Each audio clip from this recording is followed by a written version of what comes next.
Geçmişe yolculuk, insan zihninin en eski hayallerinden biri.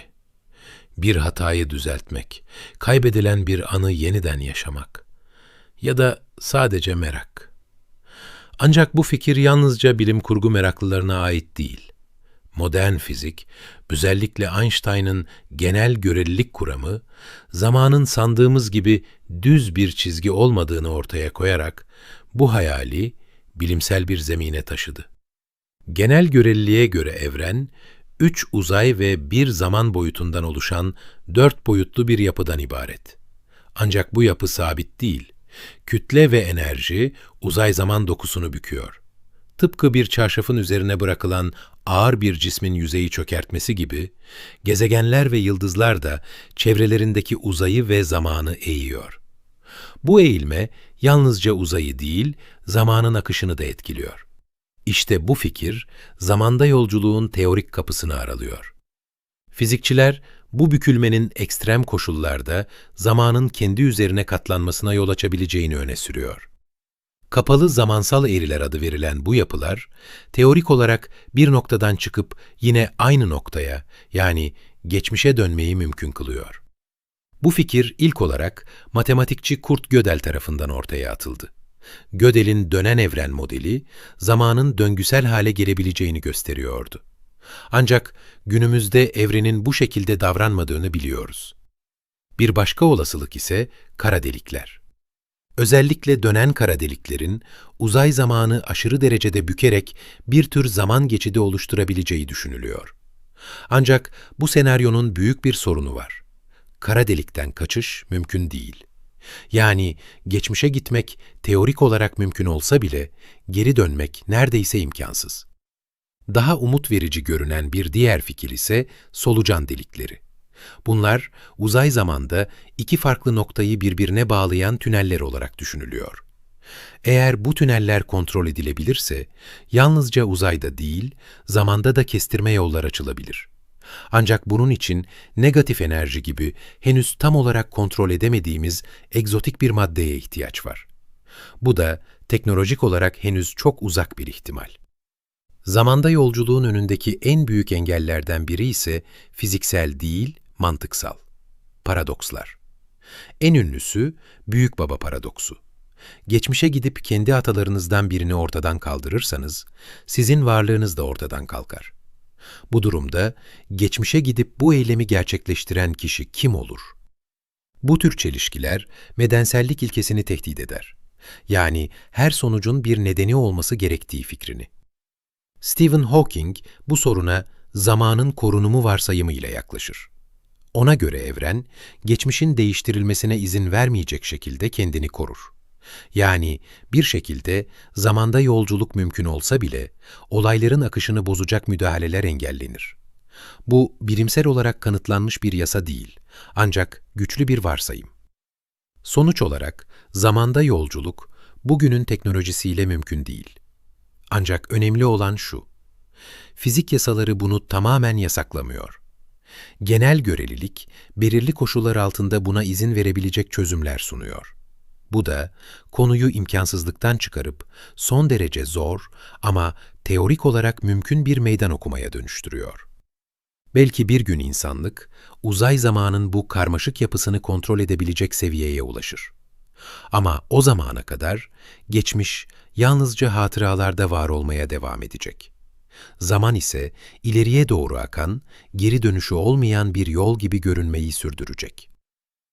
Genel göreliliğe göre evren, 3 uzay ve bir zaman boyutundan oluşan 4 boyutlu bir yapıdan ibaret. Ancak bu yapı sabit değil. Kütle ve enerji uzay-zaman dokusunu büküyor. Tıpkı bir çarşafın üzerine bırakılan ağır bir cismin yüzeyi çökertmesi gibi, gezegenler ve yıldızlar da çevrelerindeki uzayı ve zamanı eğiyor. Bu eğilme yalnızca uzayı değil, zamanın akışını da etkiliyor. Örneğin güçlü kütle çekimi alanlarında zaman daha yavaş akar. Bu etki bugün uydular ve hassas saatler üzerinde ölçülmüş durumda. Yani aslında çok küçük ölçekte de olsa geleceğe yolculuk zaten gerçekleşiyor. Fizikçiler, bu bükülmenin ekstrem koşullarda zamanın kendi üzerine katlanmasına yol açabileceğini öne sürüyor.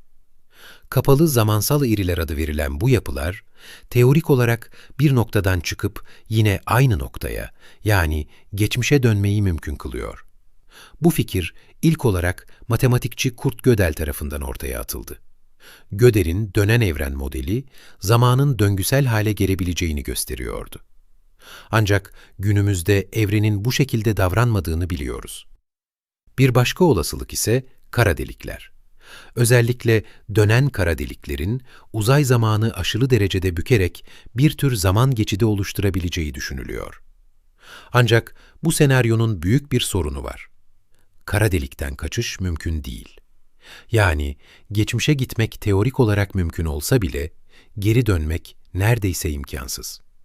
Ayrıca bu ortamlardaki aşırı kütle çekimi herhangi bir fiziksel nesnenin hayatta kalmasını da oldukça zorlaştırır.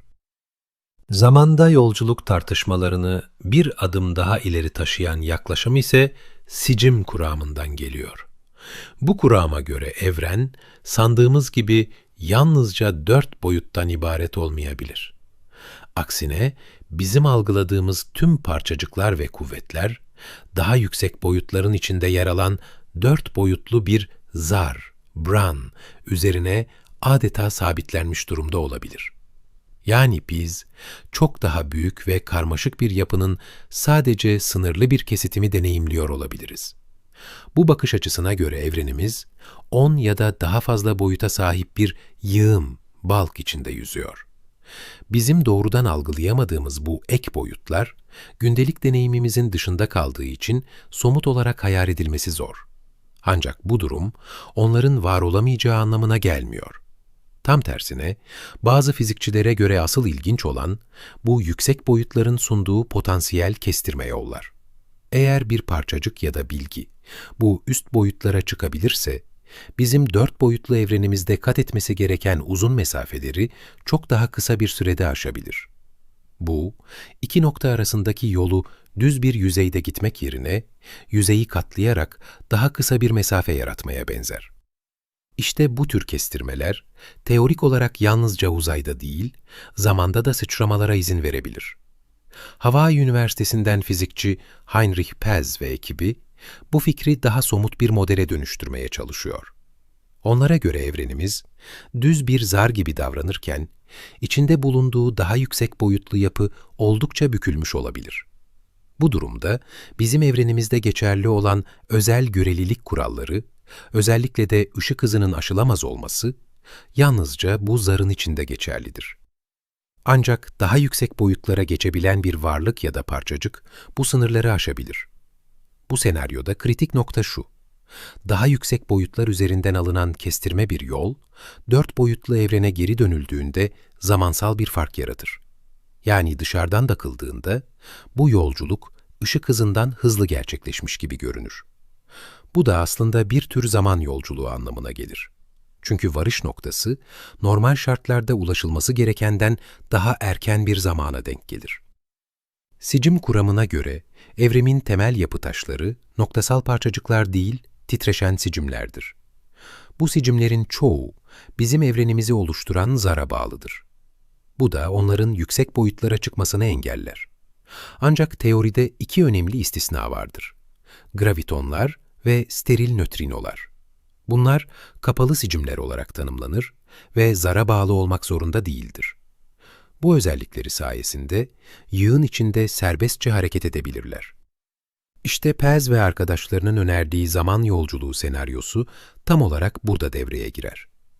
Eğer bir steril nötrino bu yüksek boyutlara çıkıp kestirme bir yol izlerse, 4 boyutlu evrende beklenenden daha kısa sürede hedefe ulaşabilir. Bu da dış gözlemci için ışık hızının aşıldığı ve zamanın geri sarıldığı izlenimini yaratır. Ancak bu fikirlerin önünde ciddi engeller var. Öncelikle ne gravitonlar ne de steril nötrinolar bugüne kadar doğrudan gözlemlenebilmiş değil. Ayrıca bu tür bir deneyin gerçekleştirilebilmesi için gerekli teknolojiye en az birkaç 10 yıl uzak olunduğu düşünülüyor. Bununla da kalmıyor. Bu tür bir geçişi mümkün kılmak için yine egzotik, Yani alışılmadık özelliklere sahip bir maddeye ihtiyaç duyuluyor.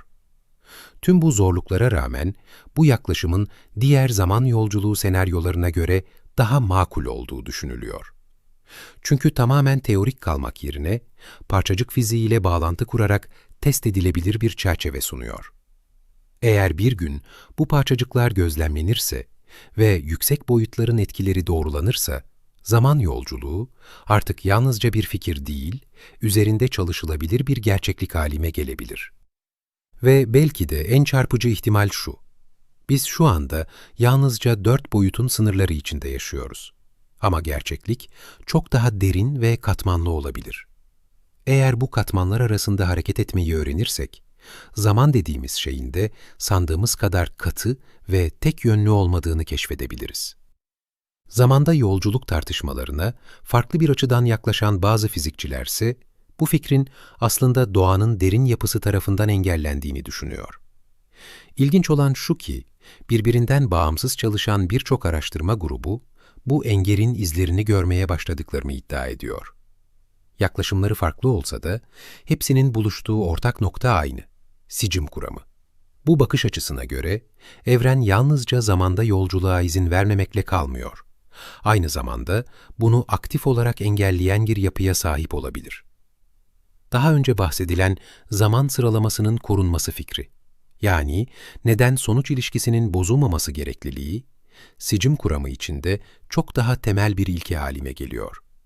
Başka bir deyişle, zamanda döngüsel yollar açmaya çalışan fiziksel süreçler, daha en baştan sicimlerin doğası gereği kapatılıyor olabilir. Fizikçiler uzun süredir şunu fark etmiş durumda.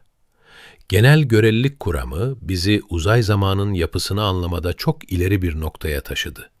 Ancak tek başına yeterli değil. Çünkü evrende yalnızca kütle çekim yok.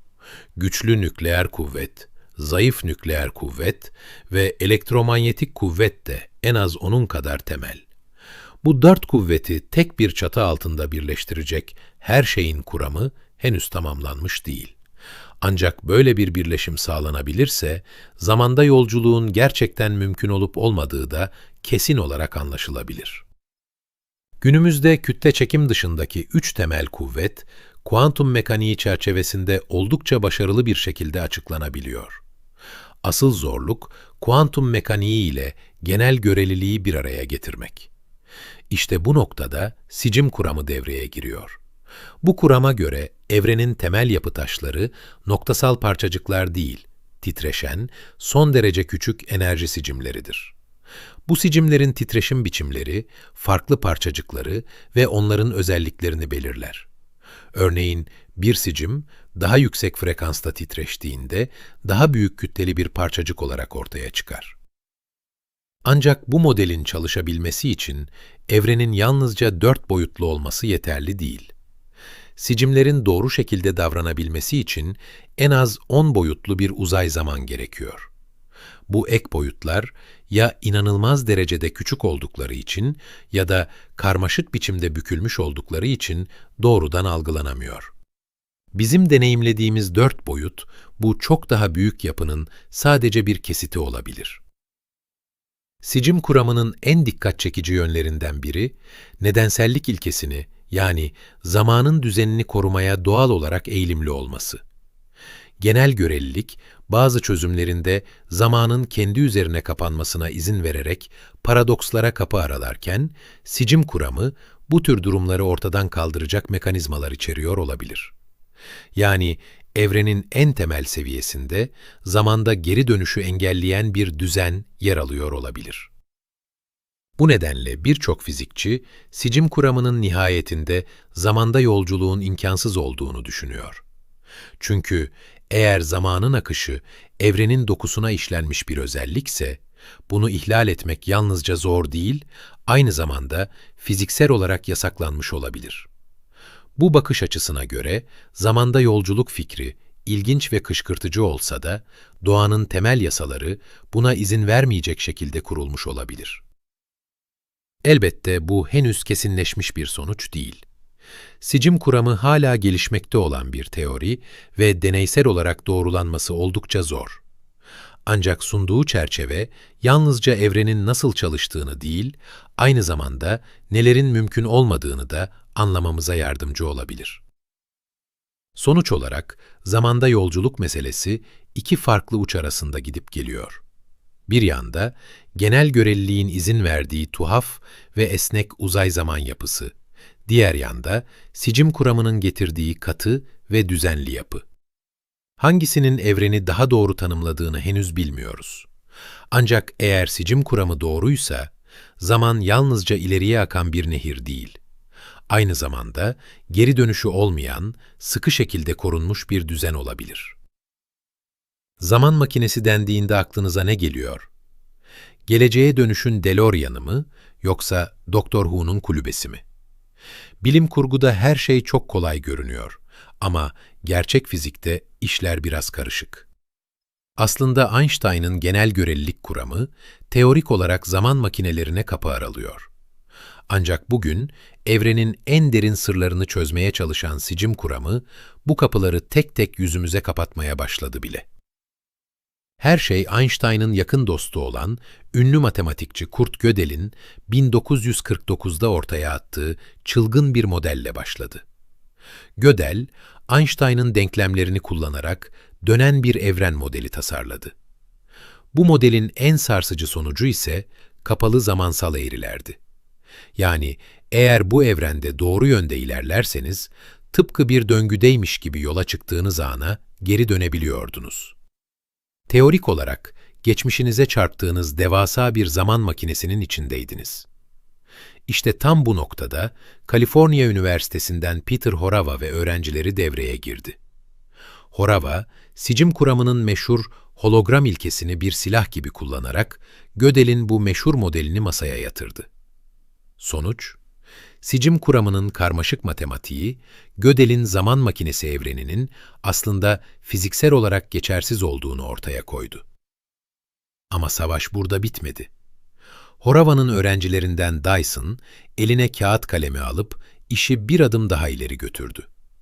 Dyson, fizik dünyasında baş harfleriyle BMPV kara deliği olarak bilinen, 5 boyutlu ve korkunç bir hızla dönen bir kara delik modelini incelemeye koyuldu. Bu kara delik, hızı sayesinde uzay zamanı o kadar bükecekti ki, kapalı zaman eğrileri oluşturup bir zaman makinesine dönüşecekti. Ancak Dyson, hesaplarını yaparken çok tuhaf bir durumla karşılaştı. Kara deliği bir arada tutan kuramsal parçalar, tam zaman makinesi oluşacakken planlandığı gibi davranmıyordu. Ne kadar denerse denesin, matematiksel hesaplar, o kara deliğin dönme hızını zaman yolculuğu yapacak seviyeye çıkarmaya yetmiyordu.